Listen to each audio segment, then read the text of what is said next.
welcome to day 7 of my ceramic residency in Arita.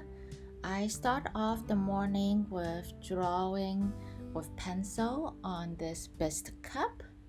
So on the weekend, I was traveling on the train to Kumamoto and I saw these beautiful traditional Japanese houses along the way. And so I drew some of the designs on my sketchbook and I'm going to freehand draw these houses from my design to the bisque cup. When I draw on a bisqueware, I like to start off with dotted lines before I commit to drawing a full solid line. This way, when I make a mistake, I can just easily use an eraser to erase my mistake.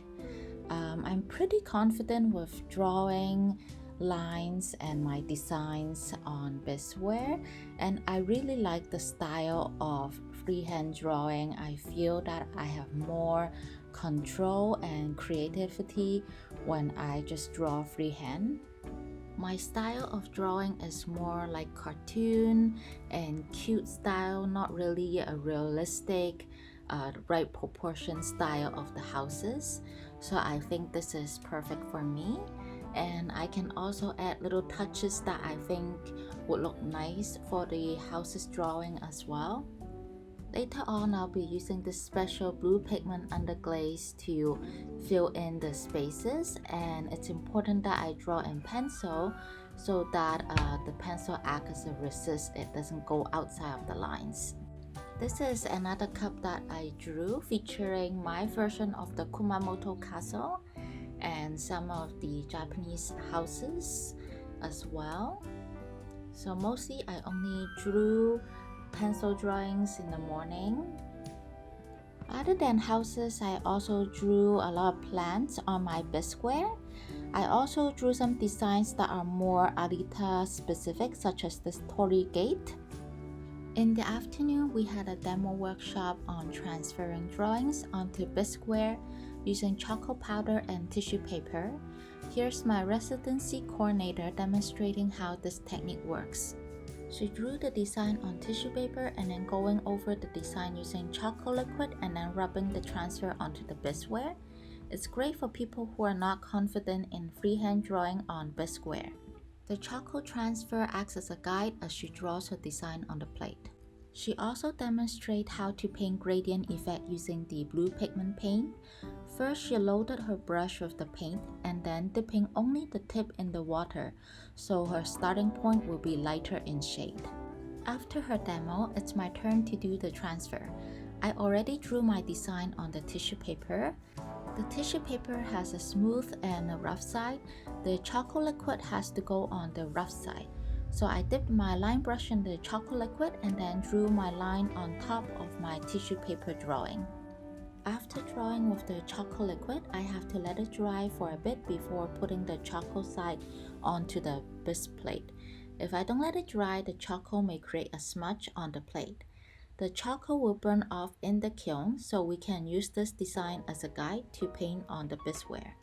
Now the charcoal drawing has dried, I position the paper where I want the design to go. Then I gently rub the design onto the bisque plate.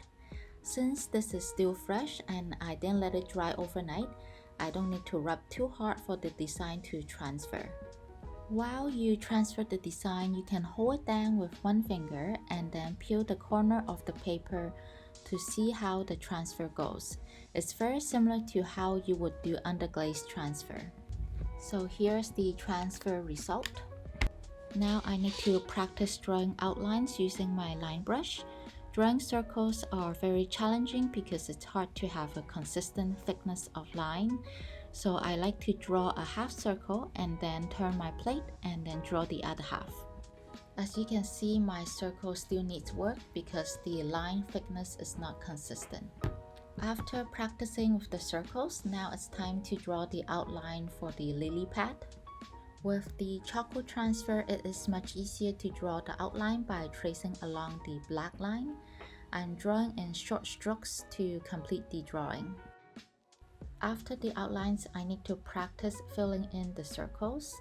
I start with a lighter shade of blue. I'm going side to side to fill in the circle. When I'm impatient, I had trouble going all the way from side to side, so they have gaps along the outline. That is something I need to work on. I also want to practice the gradient painting, so I dip the tip of my brush in water. The starting point of the painting is very light because of the water, and as I move my brush down, the shade becomes darker in color. You can see the brush stroke from side to side and the subtle transition of color. This is only my third time practicing and I think I did okay. I also practiced the effect on the lily pad. The lily pad is a bit more challenging because it's not a circle and it's split in two, so one part is lighter and the other part is darker. The next practice I did is filling in the whole shape with just one color. So I have to be more patient and filling it from side to side and just moving the brush along. At the corner where I left too much paint, that will be darker in shade.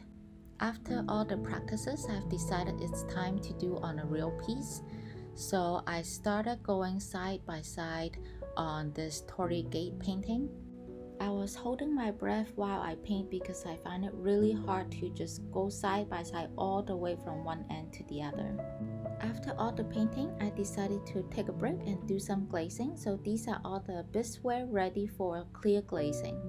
I have to go to the kiln's factory to do the glazing, and they have a very special technique when they do the clear glazing.